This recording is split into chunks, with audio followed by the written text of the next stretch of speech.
All right, greetings to everyone. Good day, good afternoon, good evening, whatever time zone you're watching this recorded video. Welcome back to this recorded video, which we will be talking about flexible learning environment. The last video that I had that you watched was all about the ICT policies and its implication to teaching, learning, the delivery of the instruction. Now, for this video, we'll be talking about the flexible learning environment, specifically on the online distance education and communities of learners. And you will be able to describe later on a flexible learning environment and the different platforms that is used for flexible learning, and you will be able to recognize how innovative teachers used online resources and educational sites and portals that is for online distance learning. Okay, and of course, I will lead you into a reflection later on the use of technology and its relevance and appropriateness in the teaching learning process. All right, so these are the main topics that you are going to watch with this recorded video. Number one is about online distance education and communities of learners. And the second one is all about online resources, educational sites, and its portals. All right, so when we say distance learning, um, it is actually a form of learning without a face-to-face contact. Okay, so we'll be talking about online distance learning and different platforms, the blended learning and its kinds, what are the different kinds of blended learning, and of course the benefits and dangers in the social media, and how we are going to safeguard our accounts from the different thefts, or from the different thieves, sorry, from different thieves of the accounts and passwords, okay, and to prevent cyber crimes. All right, so moving on, we are going to start with we are going to start from online distance learning and different platforms. Now, when we say distance learning, okay, it is a form of learning that is learning without face-to-face contact with a teacher and delivered via telecommunications. In the past, this involves correspondence courses wherein the student corresponded with the teacher via mails. This turned out to be very beneficial since universities such as CTU added students without having to construct classrooms, while they enjoy being able to work anytime and everywhere at their convenience. With the advent of newer technologies, we have now the distance learning, and that it is delivered via computer-based media, and that called online learning or e-learning. Okay, this made a classroom borderless and learning boundless. Okay, that is enhanced by the emergence of the Web 2.0 tools, or the 21st century tools, which made collaborative learning easier and faster. All right, so when we say flexible learning environment as well, um, this is what we call the learning nowadays. Okay, in the present generation of learners, we have all the access to information, and they're actually at their fingertips already. The teacher is no longer seen as basically the dispenser of knowledge, but rather as one who expertly directs the learners, okay, directs the learners to take their own track in searching for answers to questions raised inside the classroom. And that is utagogy. And that is andragogy. Okay, andragogy, by the way, is this the is the form of, or is the should I say, the method of teaching to adults, meaning andra, adults. Goji, this is the teaching of adults. Utagogy as well, this is a self-independent, a self-directed learning, meaning to say independent learning. So as this flexible learning environment permits, this andragogy and utagogy also are also applied. So basically, the students will bring all the discussions at their convenience, at their own pace, in their learning pace. Okay, so they can actually search, or you can actually search the web and discover the breadth of information related to the lesson that you wanted to know. And you wanted even have the patience to stay in front of the computer for an unusual longer time in search for more articles and multimedia materials that simplify as challenging topic, most especially in your major subjects. And that is why they can sometimes learn more than what is confined in the four corners of the classroom, or of the Zoom room, or of a Google Meet room. Every chance or corner becomes a learning space.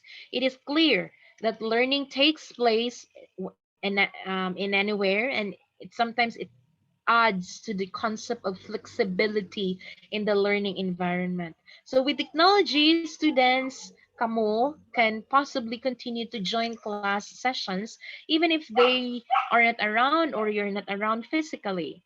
The learning space becomes virtual or mediated if that's the case. And so the library is not only a physical structure where they can read books or publish books, but can also become virtual.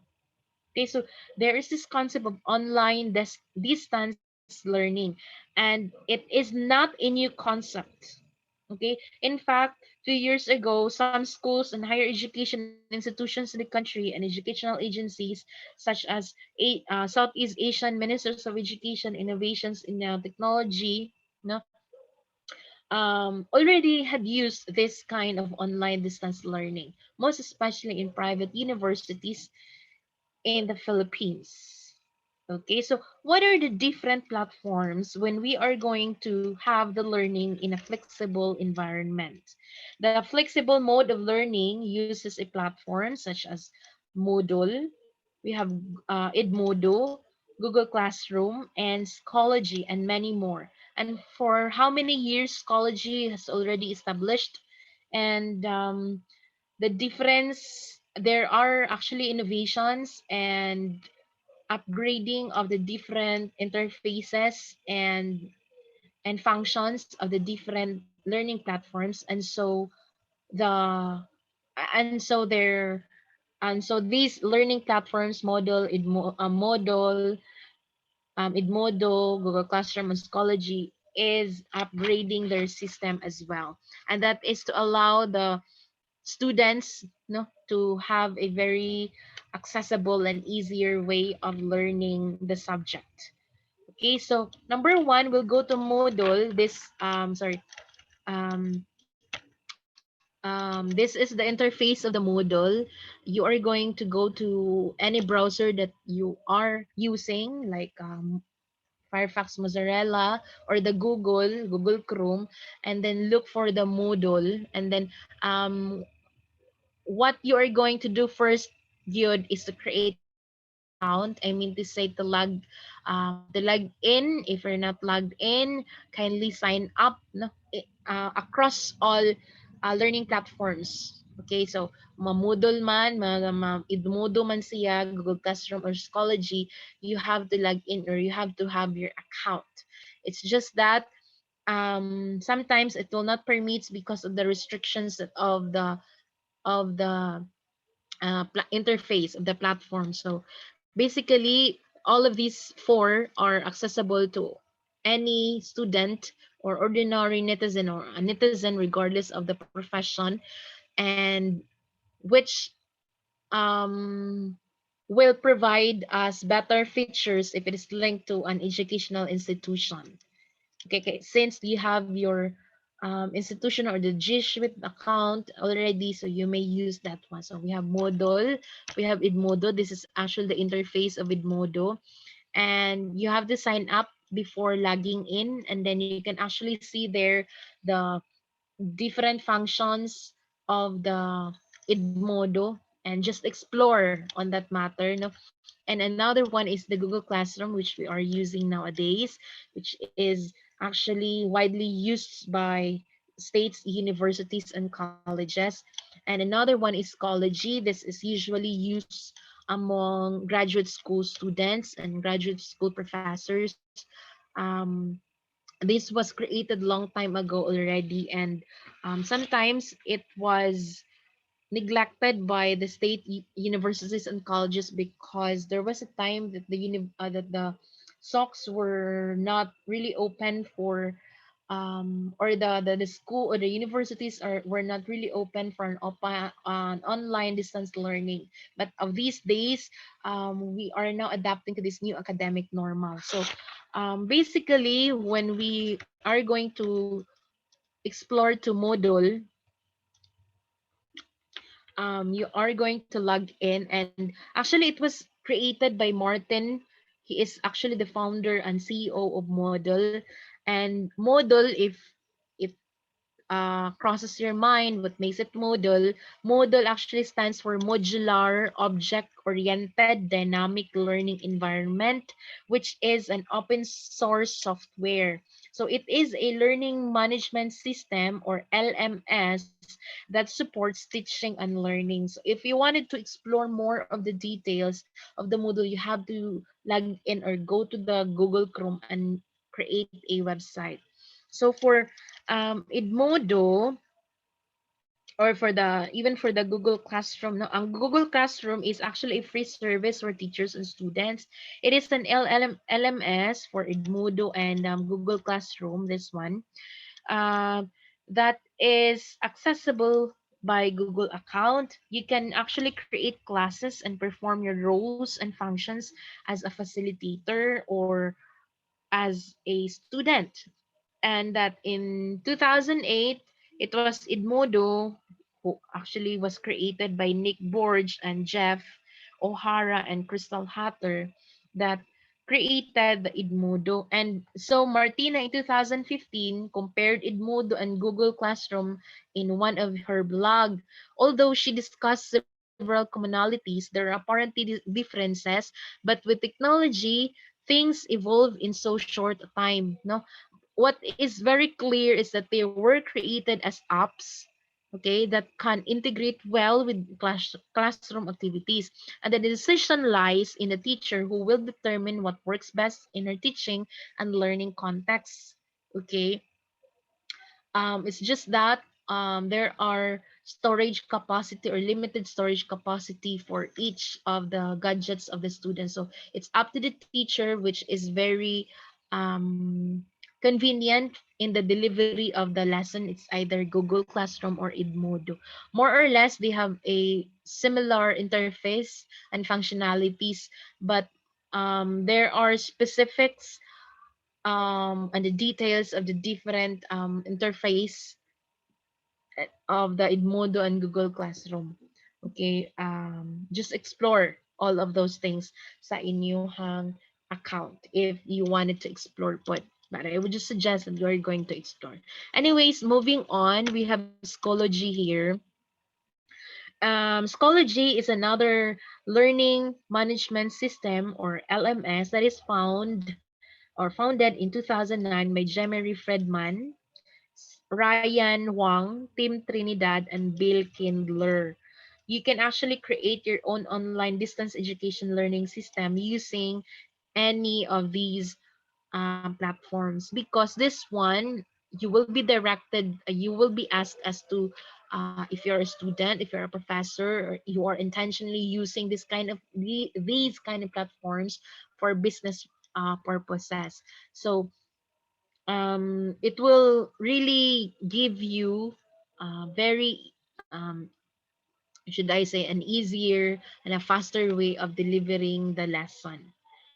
So two ways in learning modes. And now, when you have this kind of platforms, how are you going to deliver man the different topics in your syllabus or in the lesson plan? So there are two modes. We have synchronous and asynchronous.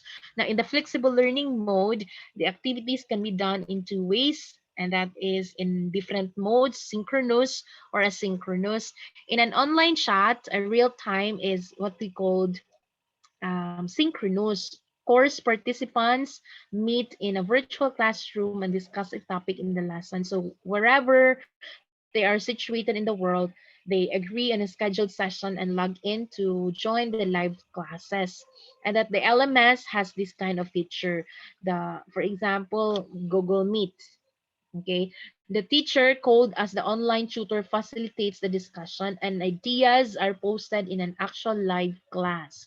One cannot lecture and take all the time in explaining. So in this mode, the course of participants are made to be engaged in the flow of discussion. That is why, okay, the online tutor has to plan out the instruction guide in the facilitating the discourse. Okay, and then using the Skype, for example, or Google Meet in holding a live class could be another example. So members of the class log in their Google account or G Suite account or Skype account at a given time to join the video conferencing.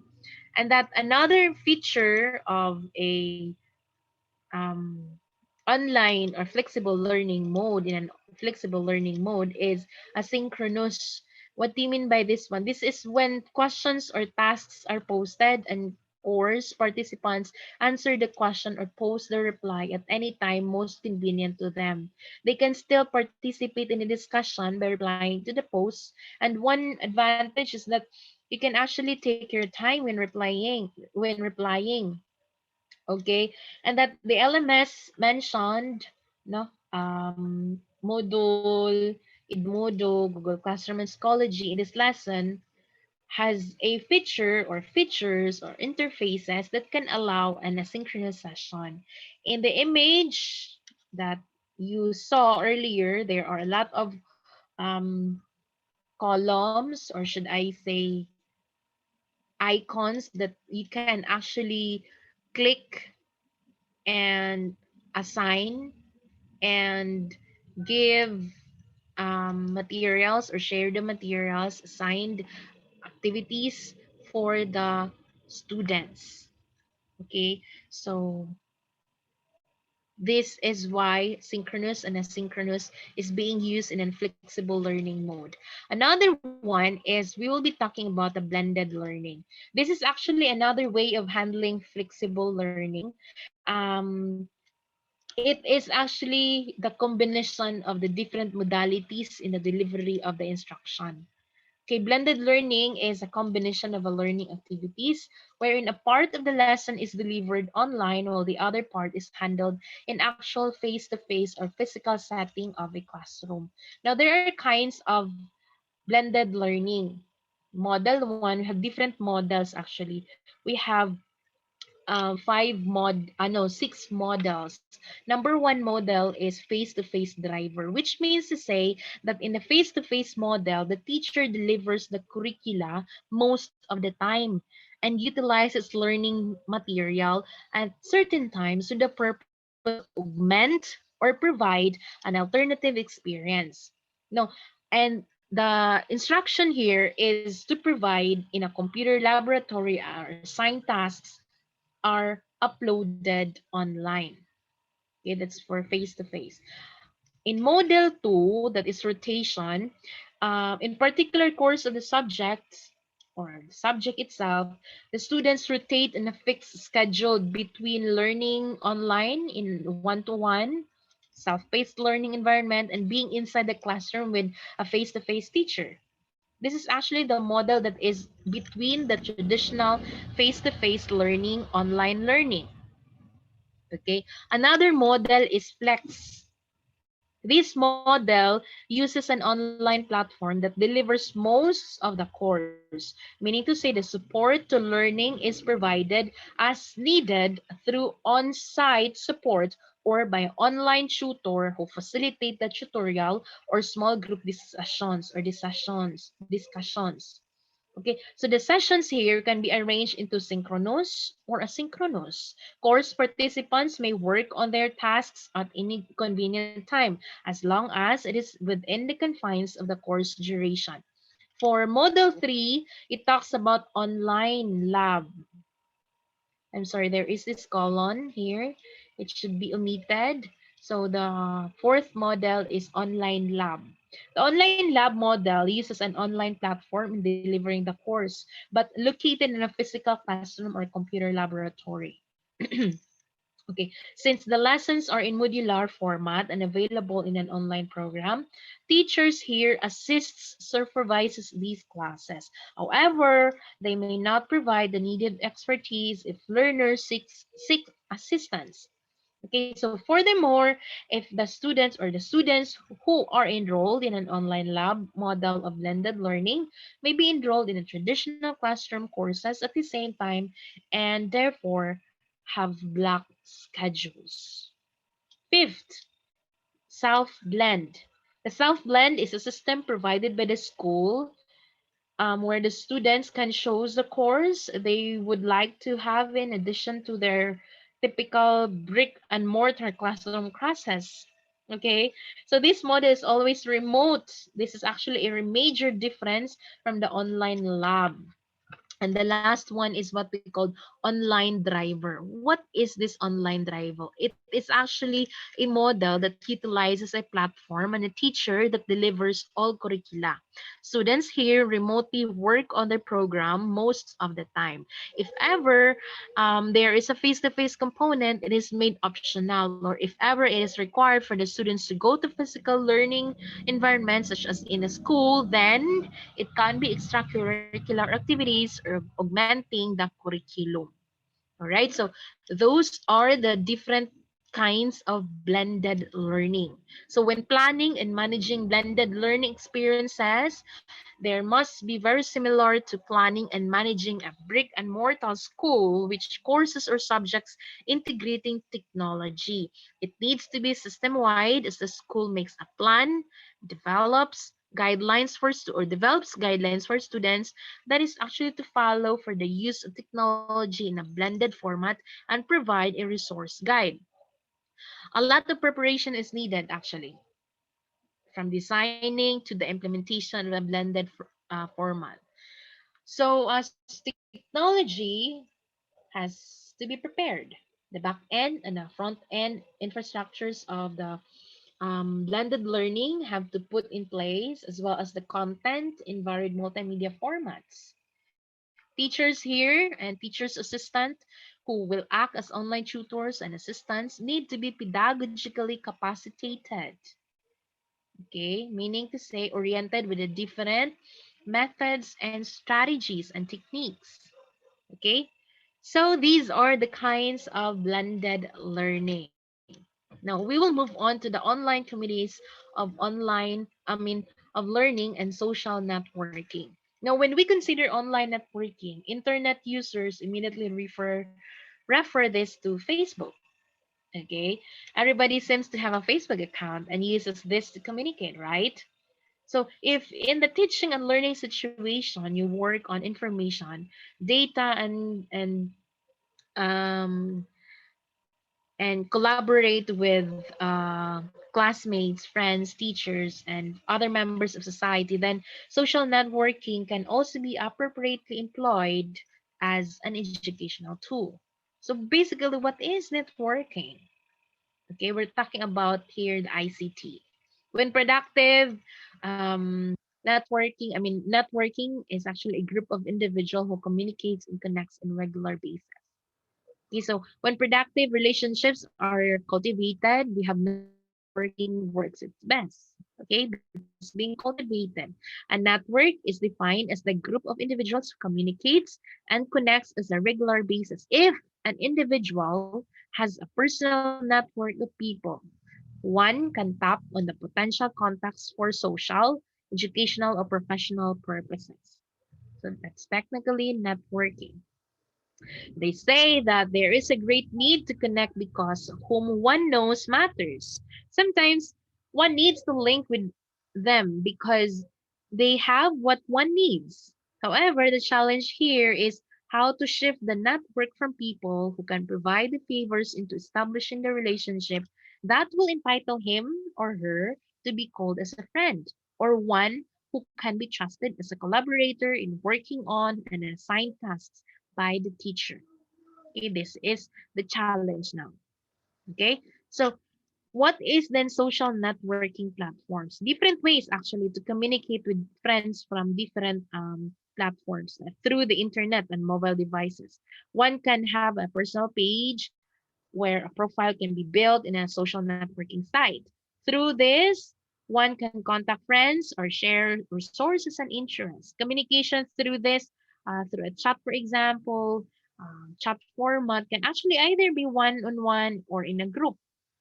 In fact, the topics being discussed can be posted and made known and read by many, or it can be discreet through a direct contact or the direct message.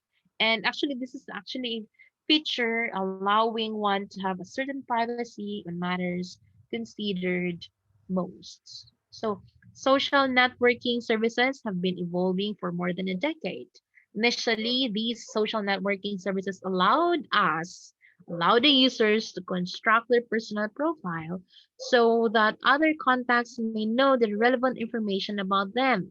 In fact, in our Facebook account, we are establishing our profile. All right. At present, these have now evolved to sharing of multimedia resources, even having immediate and direct contacts with friends in real time. Okay. So there are varied platforms. Number one is Facebook. Very famous. And apparently is the biggest social networking site founded in 2004 based in Menlo Park, California. This is actually the most popular social network apparently happening or used by most of the people nowadays. Used by the people, no, that is to allow users to post their profile, their blogs, their pictures and videos. Okay, the Facebook lets one share status, the updates, the news articles with friends and family. Although, okay, it started as a way for college students to connect and socialize. It expanded its services, allowing people ages from 13 up to the use a Facebook account for personal or even for business reasons. Okay, another one is Twitter. This Twitter does not only provide a social networking service, but it also gives online news. Breaking news, for example, actually it has taken a new twist with this social network website because friends or colleagues may tell what they saw, the breaking news on Twitter. Twitter is a site where users posts and interact with messages. They call it as tweets. Okay, that is restricted only to 140 characters. Only registered users can actually post tweets, but those who are not, can only read them. One of the main features of Twitter is it enables people to post their thoughts immediately. It was actually founded in 2006, and that Twitter is based in San Francisco, California, United States. LinkedIn. Okay. LinkedIn. This LinkedIn is another social networking website for work, wherein one is trying to find a job and may not have contacts. So LinkedIn may help a person. It may contain one's resume for potential employers to see. So the website here, the LinkedIn, your website, your profile, lets one upload or let you upload your educational qualifications, your skills, your work history, and relevant experiences. So you can, or there is this kind of connection that can even endorse, and this will actually help employers who can message the one concerned and talk about the possibility of employment. Okay, this is very good because um it's been used quite a while, launched in 2003, that is popular social site in the professional world. Okay, you are going to create a linked account that is established your resume, your work experiences, your expertise. Another one is Google Plus. It is actually designed to be a total communication social network, launched in 2011, and that the Google is its parent, and it is very advantageous if it is kept as a browser for users and are connected even if they are outside Google Plus sites. Users can make friends and remain up to date with all friends without leaving their Gmail account. actually. Next is this is very famous, the YouTube, and this is an American video sharing website where everyone can upload, view, and even share video clips or multimedia productions. It is a free social network site that to join and really be used. Since it is owned by Google, YouTube prefers a Google account to make it easier and streamlined. Some people think that YouTube is not a social network. It is such as it allows the users to share personal videos, view about uploaded multimedia clips, and make connections with friends and acquaintances. Just like with other social networking sites, users can either make their videos private or public or unlisted. So it was actually based in San Bruno, California, and the service was called or was created in February in 2005. Okay, Pinterest. Are you familiar with this? This is another social media tool that, like YouTube, and sometimes or often than not, often thought as not a social media. Okay, but actually, this is designed as a catalog of ideas or project ideas by the founder, Ben Silberman. This is an excellent choice for those who have a passion for creativity, actually. Users here must have an account to use the Pinterest. An email account or a Facebook account can be used in signing up to Pinterest. And if users will use Facebook, their wall would be ready to post pins without linking with Facebook. Okay. Next, or another one is Instagram. It is a platform where users share visual stories, and the system allows everybody to post photos with captions, allowing followers to like or comment on one's post. And photos shared have a wide range of coverage, such as trips, foods, business products, for example. Okay, and since the site is free, okay, advertisers can use their Instagram to reach a wide and our follower bases. Okay, another one is Tumblr. Tumblr is a networking site that combines social media and blogging. Its main goal is to simplify social media and blogging. The users here can post whatever they like, such as photos, videos, quotes, very famous quotes, music, links, and many more. And this is actually social media that makes it very easy and straightforward to search just about anything. Okay. Another one is MySpace. MySpace is another popular social network where members can make friends, post blogs and photos and videos, and it was acquired by Specific Media in 2011 and based in Beverly Hills, California. MySpace had its dose of crisis but came back. Okay, sorry, but came back. Um,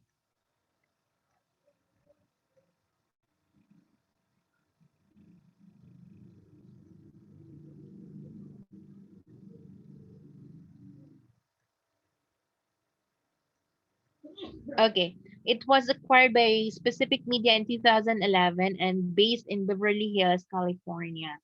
MySpace has its dose of crisis but came back stronger and rebranded to focus to music.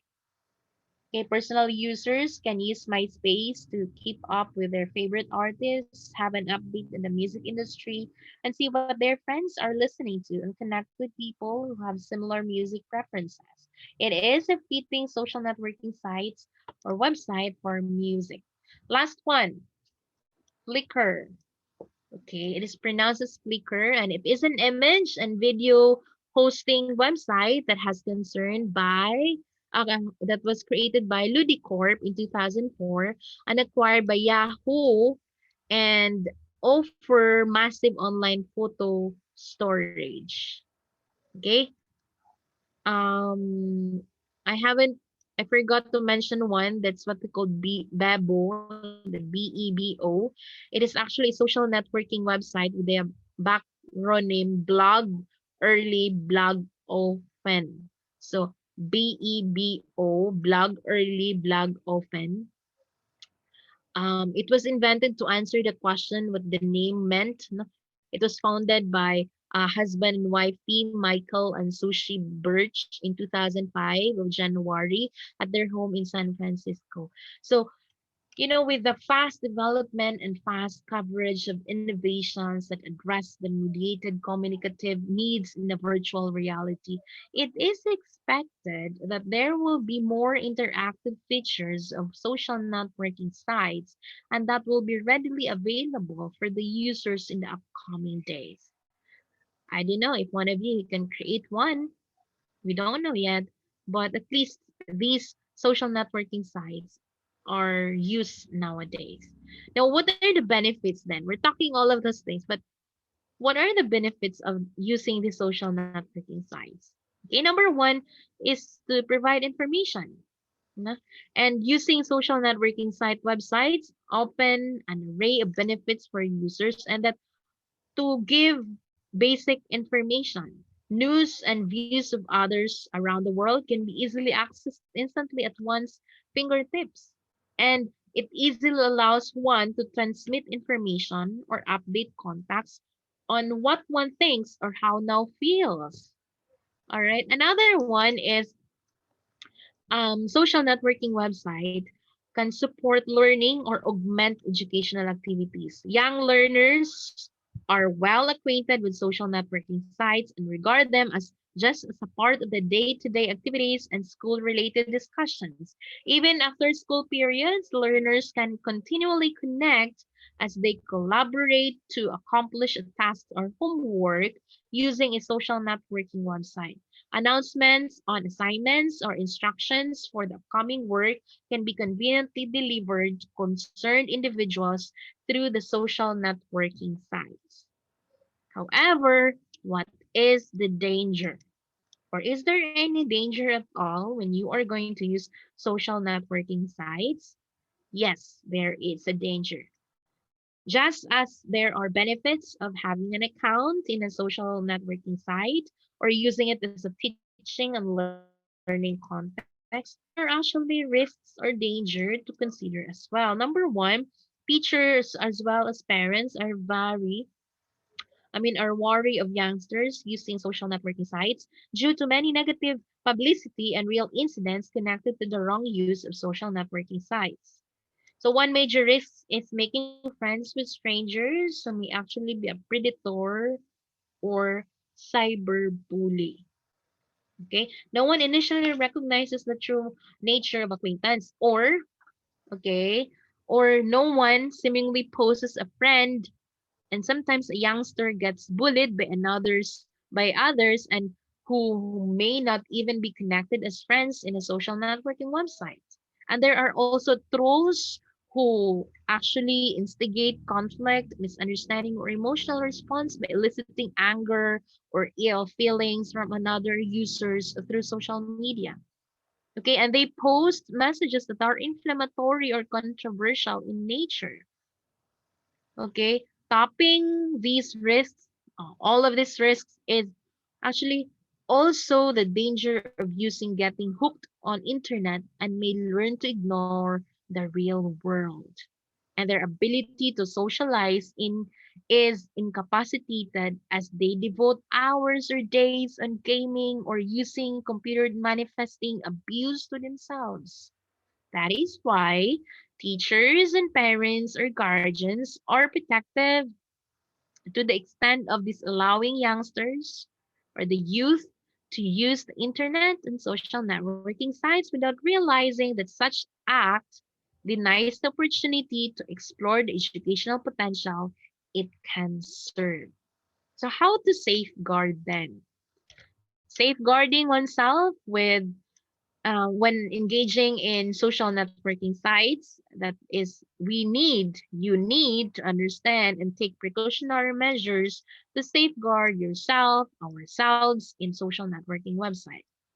Again, networking can be confined and monitored within the school system.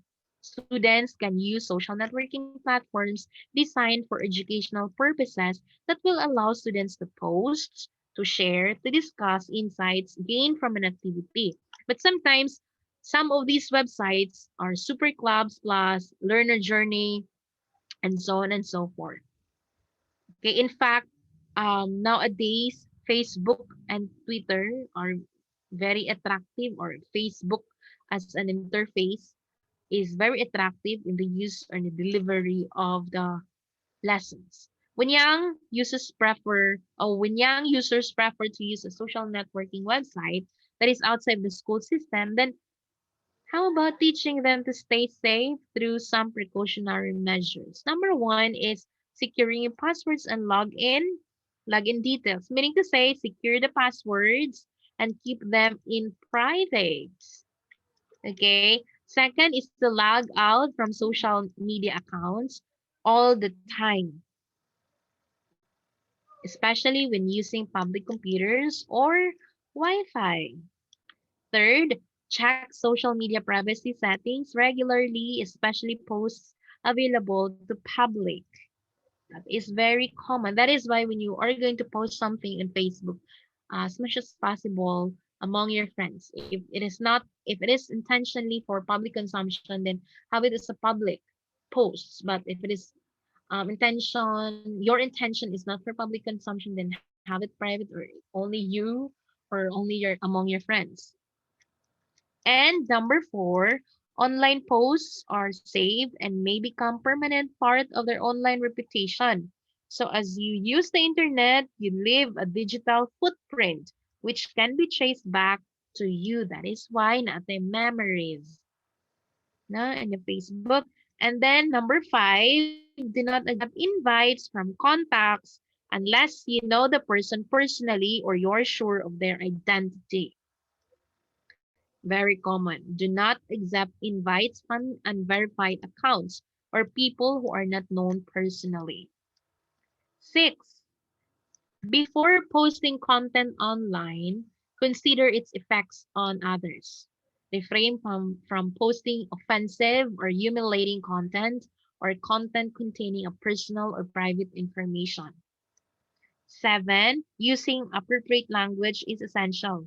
The tone when communicating or sending social networking messages should be respectful and ethical.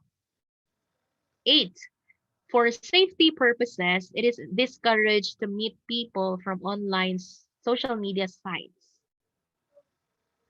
Okay, better be safe than sorry. You should um, accept friends and connections when you are sure of the person's identity. So personal meeting someone you only meet online is discouraged. Even if the sincerity of having a personal meeting looks convincing, it would be better if you will be accompanied or you will be with somebody. Nine, when there is an indication of harassment or abuse, it is advised that you are going to report this by clicking the report button of abuse in the account, and it is better still to talk to friends or trusted adults about the case. And of course, bullying takes place even in social networking websites, and that cyberbullying uses sites, messages, updates, and other functions to harass, to intimidate, to humiliate, to taunt, or pick up on individuals. When this happens, you can do actions. Number one, ignore the behavior by not responding at all. Block the person. Do not reply. Block the person. Click the report button or abuse, or talk to a trustworthy adult about it. Okay? So when connecting with friends and having an interactive life in social networking website, it is very, very beautiful. However, when one is not taking precautionary steps, there is also imminent danger. It is more beneficial if you understand both its potential and its pitfalls. When used properly and in the right measure, it can bring more benefits than of the danger. Only then can social networking sites lead to one's growth and ensure a productive social life. Okay, so now let's examine ourselves. Examine your social networking profile. Take a look. Go to your profile. In which sites you are very active. Take a look into the profile. Are those information provided intended for the public consumption? Intended for public consumption? Or there must be only among your friends or only you should know? Okay, and in which sites you are very active. Okay, so try to examine and then think of the possibilities and how you can use your social networking sites as an educational tool. In what ways? All right. So in this is an individual activity, a brush up activity. What you're going to do is just to respond to the different cases presented. There would be three situations, and then you are just going to discuss on how you are going to respond to the situation. Number one, meeting someone you met online in person. Your classmates your classmate met somebody online and she confides with you that she seems to be attractive to this friend. You know that there is a possibility for her to be invited to a personal meeting. What advice would you give to her if you are in the situation? Another one, second situation. You and your best friend did not seem to like a group of classmates. You were asked to take pictures of them in a school activity, and since you have the file, your best friend chided you to distort their pictures and post online. What should you do then? Third, in your cooking class, you are talking to your classmates about finding a perfect friend. You asked him, if you could cook up a perfect friend, what special ingredient would you include? Okay, this sounds fishy, but what is your friend like? Like, what is your friend like? What qualities do you like? And what qualities do you think are important for a friendship to be healthy? All right. So that's it for the three situations under brush up activities. Now for the second part of this flexible learning um, platform is about online resources, educational sites, and portals. The topic about online resources, educational sites, and portals will be shared to you in the next recorded video. And so much for this topic. Um, Thank you very much for watching this recorded video. I hope you learned something out from this one. And you must be very vigilant in the use of internet and be ready and be aware, and so think before you click. So that's it for this recorded video. Wherever you are, whoever you are with, amping kanuna everyone. Goodbye and see you to the next recorded video.